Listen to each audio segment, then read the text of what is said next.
Jesus seeks our eternal good, यीशु मसीह हमारी अनंत भलाई चाहता है, not our temporary good. हमारा बस तुरंत की भलाई नहीं। That's why he allows some of you to lose your jobs. इसी वजह से वो अनुमति देता है कि आप में से कुछ लोग अपनी नौकरी खो दे। Why should he allow that? परमेश्वर उसकी क्यों अनुमति देगा? Why does he allow us to go through certain difficulties in life which he could easily save us from? वो क्यों हमें हमारे जीवन में कुछ कठिनाइयों का अनुभव करने देता है, जिन कठिनाइयों से वो आसानी से हमें बचा सकता था? One, I'll tell you two reasons. One, मैं आपको दो कारण बताऊंगा। it is to make us a little more like him. एक तो हम थोड़ा ज्यादा यीशु जैसा बन जाए, इसलिए To detach us a little more from this world. इस संसार से और थोड़ा हमारा अलगाव हो जाए, इसलिए And also to enable us to have compassion for others who are suffering. उसी के साथ साथ इसलिए ताकि हमारे अंदर भी उन लोगों पर तरस आए या दया आ जाए जो पीड़ा उठा रहे हैं। You can never, if you never experience sickness in your life, you'll never be able to sympathize with someone else who's. अगर आपने अपने जीवन में कभी बीमारी का सामना नहीं किया है, अनुभव नहीं किया है, तो आप कभी उस व्यक्ति के साथ सहानुभूति नहीं रख पाओगे जो बीमार है। You can go and pray for that person, but you won't. But you need to have a little experience of what he's going through. आप जाकर उस व्यक्ति के लिए प्रार्थना तो कर सकते हो, पर आपके पास थोड़ा सा अनुभव होना चाहिए कि वो व्यक्ति किस परिस्थिति से गुजर रहा है।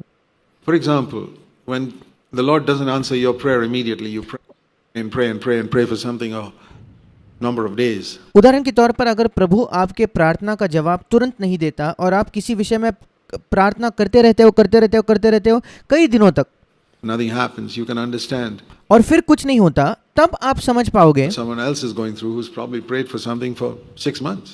कि दूसरे व्यक्ति किस परिस्थिति से जा रहे हैं, जिन्होंने शायद किसी बात के विषय में 6 महीनों से प्रार्थना कर रहे हैं, And something which God could have answered immediately, and he doesn't. और जिस प्रार्थना का उत्तर परमेश्वर तुरंत दे सकता था पर उसने नहीं दिया। But who at the end of it, you can still say, no, my Lord is faithful. पर उसके अंत में भी हम कह सकते हैं कि नहीं, मेरा प्रभु विश्वास योग्य है। I will not, like Job said, जैसे अय्यूब ने कहा, even if he slays me, I will trust in him.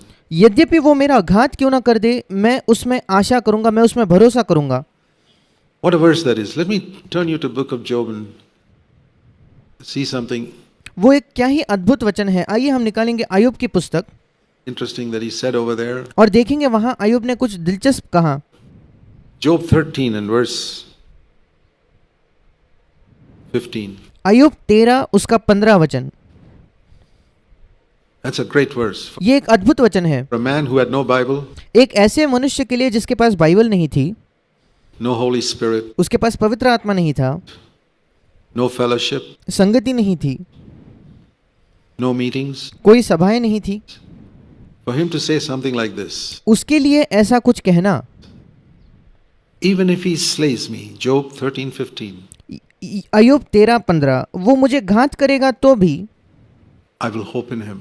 मैं उस पर आशा करूंगा। और हिंदी में इसका अनुवाद गलत दिया है, हिंदी में लिखा है कि वो मुझे घात करेगा, मुझे कुछ आशा नहीं, बल्कि इंग्लिश में लिखा है वो मेरा घात क्यों ना कर दे, मैं उस पर आशा करूंगा, I will trust him. मैं उस पर भरोसा करूंगा। I want to ask you, my brother, मैं आपसे पूछना चाहता हूँ, sister, मेरे भाइयों मेरे बहनों, can you say that? क्या आप ये कह सकते हो? Particularly when you're going through deep pain or suffering of some sort, विशेषकर जब आप गहरे दर्द से, गहरे पीड़ा से होकर गुजर रहे हो, you know that which God can relieve in a moment, और आप जानते हो कि उस पीड़ा से परमेश्वर एक क्षण में आपको छुड़ा सकता है, and he doesn't, और फिर भी वो नहीं करता, and you wonder why. और आप सोचते हो क्यों? Can you say, well, I don't know the answer to that. I'm क्या आप कह सकते हो कि अच्छा मुझे तो इस बात का जवाब नहीं पता, not God, I don't know the answer. मैं परमेश्वर नहीं हूँ, मेरे पास जवाब नहीं है, But I know that even if he kills me, I will still die trusting in him. पर मैं जानता हूँ कि यद्यपि परमेश्वर मुझे मार ही क्यों ना दे, मैं फिर भी मरते हुए भी यही विश्वास करूंगा कि मैं उस पर भरोसा कर सकता हूँ। See, that's what the martyrs have always said. जो मसीह के लिए मारे गए वो लोग भी हमेशा यही कहते थे।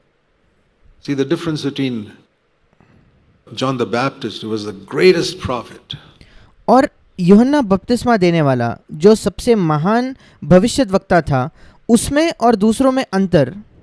in the Old Testament, and when he held on in faith और वो पुराने नियम का सबसे महान नबी था, वो विश्वास में बना रहा until he was jailed जब तक वो बंदीगृह में नहीं डाल दिया गया by Herod. हेरोद राजा के द्वारा। When he was jailed by Herod, do you know that John the Baptist began to lose his faith? जब हेरोद राजा ने उसको बंदीगृह में डाला, क्या आप जानते हो यूहन्ना बपतिस्मा देने वाला अपना विश्वास खो रहा था? Why did he lose his faith? उसने क्यों अपने विश्वास को खोया? Because God had protected him from all evil out there in the wilderness. क्योंकि जब वो जंगल में था तब परमेश्वर ने उसे सारे बुराई से बचा कर रखा था, सुरक्षित रखा था। And here was an earthly king just locking him up in a jail. और यहाँ एक पृथ्वी का राजा था जिसने उसको ऐसे ही बंदीगृह में बंद कर दिया। And why didn't the Lord release him? क्यों परमेश्वर ने उसे नहीं छुड़ाया?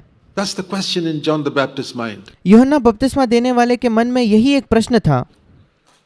So he sent some of his disciples to Jesus. और इसलिए उसने अपने कुछ शिष्यों को यीशु के पास भेजा। You read in Matthew 11, they went to Jesus and said, "Are you really the Messiah?" आप मत्ती 11 में पढ़ते हो कि वे यीशु के पास जाकर कहते हैं, क्या आप सचमुच में मसाया, क्या आप सचमुच में वो अभिषिक्त हो जिसके लिए हम इंतजार कर रहे थे? Or do we have to wait for the Messiah still to come? या हमें इंतजार करना होगा कि अभी भी अभिषिक्त जो है, मसाया जो है, मसीह जो है, वो आपके बाद आने वाला है क्या? He's asking this question. ये प्रश्न कौन कर रहा है? The man who heard the voice from heaven, वो मनुष्य जिसने स्वर्ग से आवाज सुनी थी, saying, "This is my beloved son in whom I am well pleased." उसने वो आवाज सुनी थी जो कहती थी, ये मेरा प्रिय पुत्र है जिससे मैं अति प्रसन्न हूँ। Imagine if you had heard a voice from heaven सोच कर देखिए, अगर आप स्वर्ग से एक आवाज सुने तो, over Jesus, would you ever doubt that he's the Messiah? और वो यीशु के बारे में वो आवाज सुनते, क्या आपको कभी शक होता कि वो वही मसीह है या नहीं? And not only he heard the voice from heaven, saw the dove coming down and resting upon him. ना केवल उसने स्वर्ग से उस आवाज को सुना, पर उसने स्वर्ग से एक कबूतर को आते देखा और यीशु पर बैठते हुए देखा। And at the end of it, he doubts it. और उसके अंत में भी वो शक करने लगता है, संदेह करने लगता है। Sometimes we think, if I see Jesus once in my life physically, I'll never doubt him again in my life. कभी कभी हम सोचते हैं, अगर मैं मेरे जीवन में एक बार यीशु मसीह को अपनी आंखों से शारीरिक रूप से देख पाता, उसके बाद मैं अपने जीवन भर कभी संदेह नहीं करता, शक नहीं करता। Don't be so sure. आप इतने निश्चित न बने। Our flesh is so deceptive. हमारा जो शरीर है, हमारा देह है, वो बहुत धोखा देने वाला है। So John the Baptist loses faith. और यूहन्ना बपतिस्मा देने वाला वो अपना विश्वास खो बैठता है। पर New Testament saints नए नियम के कई संत have been in jail for 15-20 years वे 15-20 वर्षों तक बंदीगृह में रहे and not lost faith. और उन्होंने विश्वास नहीं खोया। You read of people like Richard Wurmbrand and others. आप रिचर्ड वम्ब्रैंड या ऐसे अन्य लोगों के विषय में पढ़ते हो। They trusted the Lord till the end and some of them died in jail. उन्होंने अंत तक प्रभु में भरोसा रखा और उनमें से कुछ लोगों की तो बंदीगृह में, जेल में ही मृत्यु हो गई। How were they better than John the Baptist? I वे यूहन्ना बपतिस्मा देने वाले से बेहतर कैसे थे? don't think they were greater than John the Baptist मुझे नहीं लगता वे यूहन्ना बपतिस्मा देने वाले से महान थे in their devotion to the Lord. प्रभु के प्रति उनकी जो भक्ति थी, मुझे नहीं लगता कि वो यूहन्ना बपतिस्मा देने वाले से उसमें महान रहे होंगे। But they had the Holy Spirit पर उनके अंदर पवित्र आत्मा था। in them. पवित्र आत्मा उनके अंदर था, John the Baptist did not have. जो यूहन्ना बपतिस्मा देने वाले के पास नहीं था। To me, that is the greatest proof मेरे लिए ये सबसे बड़ा सबूत है that the greatest prophet in the Old Testament did not have the Holy Spirit inside him. कि पुराने नियम का सबसे महान जो नबी था, भविष्यद्वक्ता था, उसके पास पवित्र आत्मा उसके अंदर नहीं था। So he lost faith और इसी वजह से उसने विश्वास खो दिया, just because he was jailed सिर्फ इसलिए क्योंकि वो बंदीगृह में डाल दिया गया and Jesus did not release him. और यीशु मसीह ने उसे छुड़ाया नहीं। But in the new covenant, पर नई वाचा में those who are filled with the Holy Spirit, even if they are jailed for 50 years, जो पवित्र आत्मा से भरे हुए होते हैं, यद्यपि वे 50 वर्षों तक क्यों ना जेल में डाल दिए जाए, say, Lord, we trust you. वो कहेंगे कि प्रभु हम तुझ पर भरोसा करते हैं। Think of these martyrs who went to the stake being burnt. ये जो मसीही संत थे जिनको मार दिया गया, जो मसीह के लिए जिनकी मृत्यु हुई, उनके विषय में सोचिए कि उनको जला दिया जाने वाला था, They would die singing songs or thrown to the lions. पर वो गीत गाते हुए मृत्यु का सामना करते थे, या कुछ कुछ संतों को तो सिंहों के सामने फेंक दिया जाता था। They never lost faith. उन्होंने कभी विश्वास नहीं खोया। And so these things encourage us tremendously. और ये बातें हमें बहुत ज़्यादा प्रेरणा देते हैं, हमें प्रोत्साहित करते हैं। What about us? हमारे विषय में You क्या? lose faith when some little prayer you prayed didn't get answered in 1 week. क्या आप विश्वास खो बैठते हो अगर कोई छोटी सी प्रार्थना जो आपने की वो एक हफ्ते में उसका उत्तर ना मिले तो, Or didn't get answered in 6 months. या 6 महीने में उसका उत्तर ना मिले तो? Take courage from these people who have stood true to the Lord through many years. इन लोगों की गवाही से हिम्मत ले जो प्रभु के प्रति कई वर्षों तक प्रभु के लिए वो खड़े हुए, विश्वास योग्य रहे। See this other verse in Job and chapter 23. एक और वचन देखेंगे, आयुब का पुस्तक 23 अध्याय Verse 10. 10वां वचन, Job 23 verse 10. Ayub 23:10। It says, He knows the way that I take. वहाँ लिखा है वो जानता है मैं कैसी चाल चलता हूँ, मैं किस मार्ग पर चलता हूँ। The Living Bible paraphrase of that is, He knows every detail of what is happening to me. Living Bible जो एक भावानुवाद है उसमें इस वचन को ऐसे लिखा गया है, वो हर एक डिटेल, हर एक छोटी बात को जानता है जो मेरे साथ हो रही है। There are two very important verses. ये दो बड़े महत्वपूर्ण वचन है The book of Job, which I just showed you. Ayub की पुस्तक में जो मैंने आपको दिखाया। Though he kills me, I'll trust him. यद्यपि वो मुझे मेरा घात क्यों ना कर दे, मैं उस पर भरोसा करूंगा। And the other is this one in the Living Bible. He knows every detail of what is happening to me. और ये दूसरा वचन जो लिविंग बाइबल में इस प्रकार लिखा गया है कि वो जानता है मेरे साथ हर एक छोटी छोटी बात, हर एक छोटा डिटेल मेरे साथ क्या हो रहा है। And Job said that when he had lost his children, lost his property, और आयुब ने ये तब कहा जब उसने अपने बच्चों को खो दिया था, अपनी पूरी संपत्ति उसने खो दी थी, and was sick with sore boils, probably leprosy. और जब वो बीमार था उसके शरीर पर शायद कोढ़ आ चुका था, And sitting there outside the gate, it's probably leprosy because he couldn't sit in his house, he had to sit outside the gate. और वो बाहर फाटक के बाहर बैठा था, शायद उसको कोढ़ ही हुआ होगा क्योंकि वो घर पर नहीं बैठ पाता था, उसे बाहर फाटक के बाहर जाकर बैठना पड़ा। Scratching himself, he says, अपने आप को उसको खुजाना पड़ता था, और फिर वो कहता है He knows every detail of what is happening to me. वो जानता है मेरे साथ हर एक छोटी डिटेल जो हो रही है, हर एक छोटी बात जो हो रही है। Amazing ये अद्भुत है that a man under, not even under the old covenant, कि एक ऐसा व्यक्ति जो शायद पुरानी वाचा के भी अंदर नहीं था, अधीन नहीं था, who lived before Moses, जो मूसा के भी पहले जिया, could say that. वो ये कह सकता था। It's a tremendous challenge to me. ये एक अद्भुत मेरे लिए चुनौती थी। Lord, would I be able to say that? प्रभु क्या मैं ये कह पाता?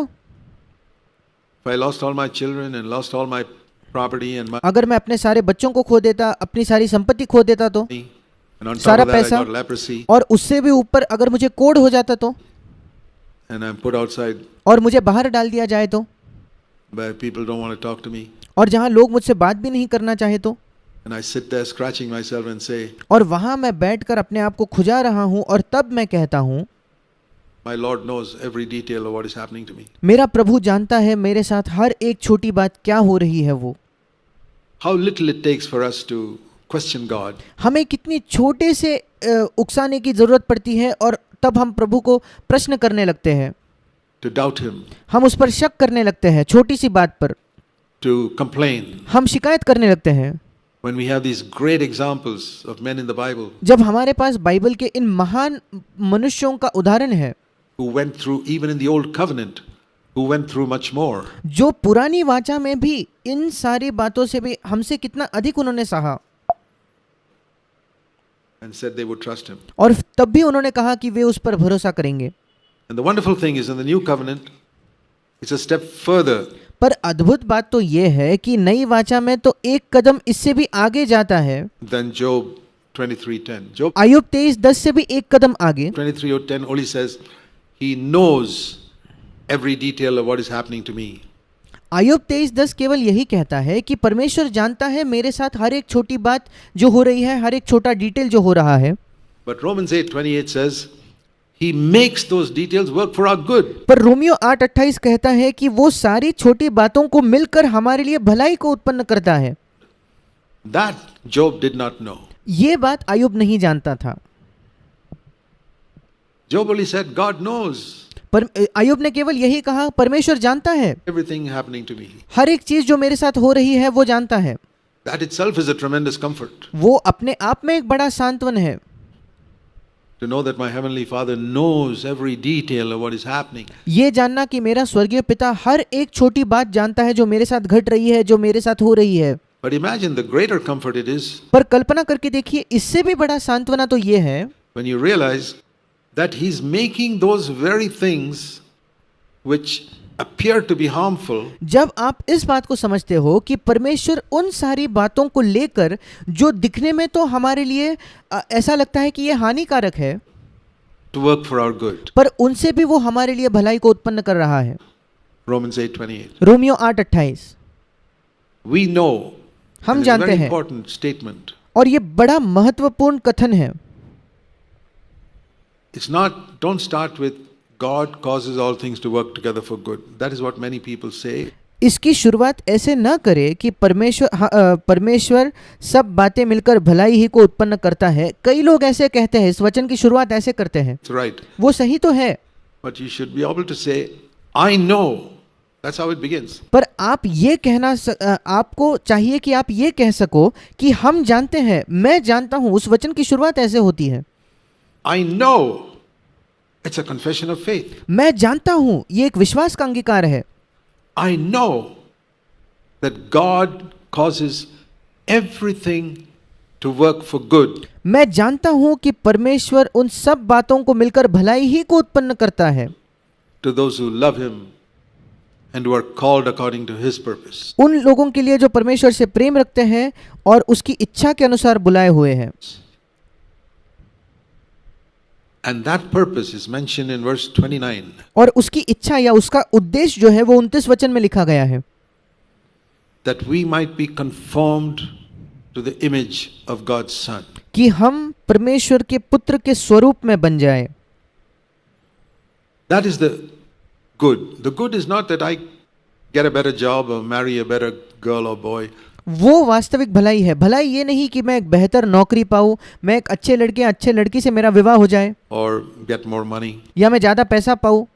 No, the good is the greatest good that God can ever do. And that is, you see, this is the verse that teaches me.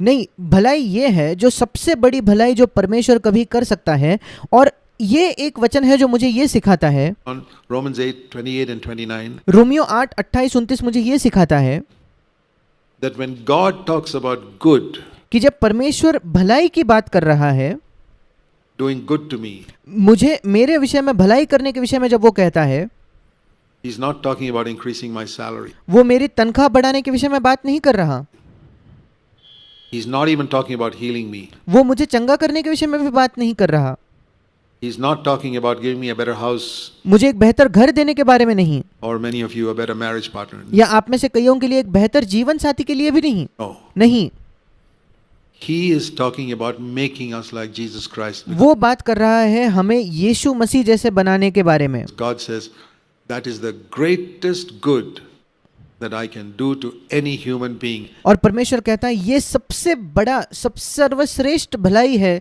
जो मैं किसी भी मनुष्य के लिए कर सकता हूँ। And when you come to know the Lord, you will agree with God. और जब आप प्रभु को जानने लगोगे तब आप परमेश्वर से इस विषय में सहमत होगे। I agree with God completely मैं परमेश्वर से पूर्ण तौर पर सहमत हूँ today. आज। I say, Heavenly Father, the मैं कहता हूँ, हे स्वर्गीय पिता, greatest good you can ever do to me सर्वश्रेष्ठ सबसे बड़ी भलाई जो आप कभी मेरे लिए कर पाओ, is make me like Jesus Christ. वो ये है कि आप मुझे यीशु मसीह जैसा बनाओ। Not give me a ministry. ये नहीं कि आप मुझे सेवकाई दो। Ministry and all is secondary. सेवकाई वगैरह ये सब दूसरे श्रेणी में है, दूसरे नंबर पर है। We're not going to have any ministry in heaven. स्वर्ग में हमारे पास कोई सेवकाई नहीं होगी। We don't get taken up with trying to be a preacher or an elder or ministry. These are all worldly pursuits. और इसलिए इन बातों में ना उलझ जाए कि आपको प्रचारक बनना है, आपको अगुआ बनना है, या कोई सेवकाई करना है। ये सारी चीज़ें जो है इस संसार के तौर पर इनके पीछे जाते हैं। If you are really a serious new covenant Christian, अगर आप वास्तविकता में एक गंभीर नई वाचा के मसीही हो तो your one passion will be, आपकी एक ही इच्छा, एक ही महत्वाकांक्षा यही होगी, make me like Jesus. मुझे यीशु जैसा बनाओ।